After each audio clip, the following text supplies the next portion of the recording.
कोणाला मतदान दिलं हे जनतेला स्वतः तपासून घ्यायचं होतं। परंतु हे सरकार इतकं घाबरलं, निवडणूक आयोग इतकं घाबरलं की त्यांनी तिथे बंदी हुकूम जारी केला। 144 हे कलम लावलं। 144 कलम लावून ती निवडणूक प्रक्रिया रद्द करण्याचा निर्णय घेतला आणि काल संध्याकाळपासून ज्यांनी कुणी ही पुन्हा फेर मतमोजणी स्वतः करता, सरकारी नव्हे, ही करण्याचा निर्णय घेतला, त्यांची धरपकड करायला सुरुवात केली। खरं तर हा लोकशाहीचा सरळ गळा घोटणं हा प्रकार आहे।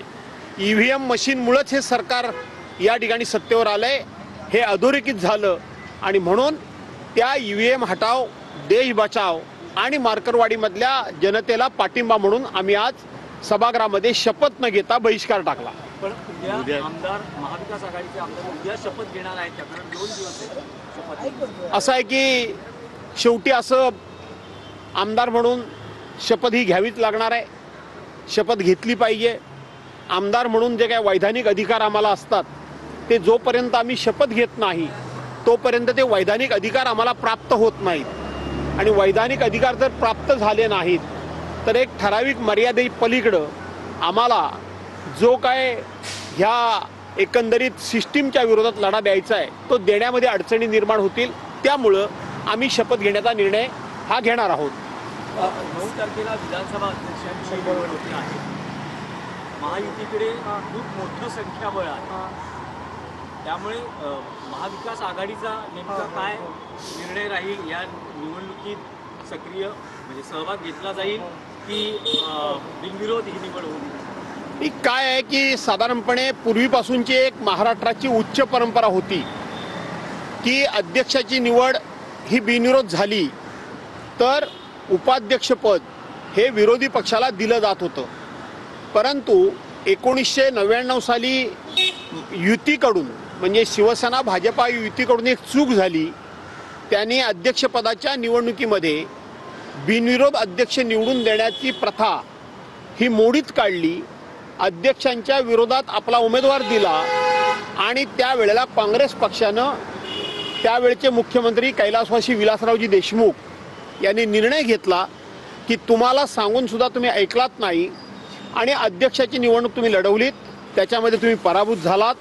आता तुम्ही ही परंपरा मोडीत काढलेली असल्यामुळं आम्ही आता उपाध्यक्षपद तुम्हाला देणार नाही आणि त्यावेळेपासून विरोधी पक्षाला उपाध्यक्षपद देण्याची प्रथा ही मोडीत निघाली आहे।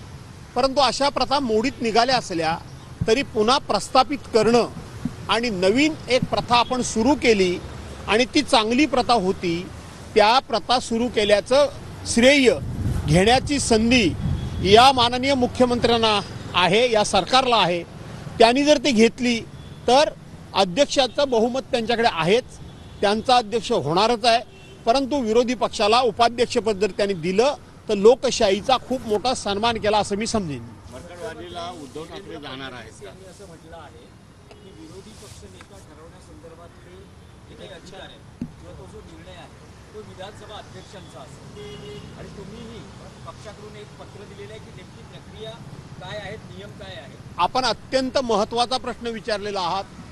देवेंद्र फडणवीसांनी जरी अध्यक्षांच्याकडे बोट दाखवलं असलं तरी सुद्धा सरकारनं त्याला संमती द्यावी लागते।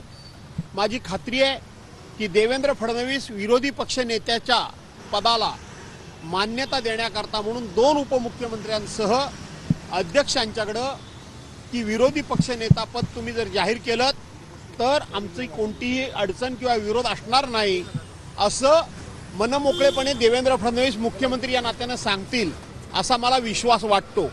याचं कारण जरी ते अध्यक्षांना अधिकार असले तरी मी पहिल्या दिवशी आपल्या विधिमंडळ सचिवांना पत्र दिलंय की विरोधी पक्षाची निवड कोणत्या नियमानुसार आणि कोणत्या कायद्यानुसार केली जाते ती सांगा।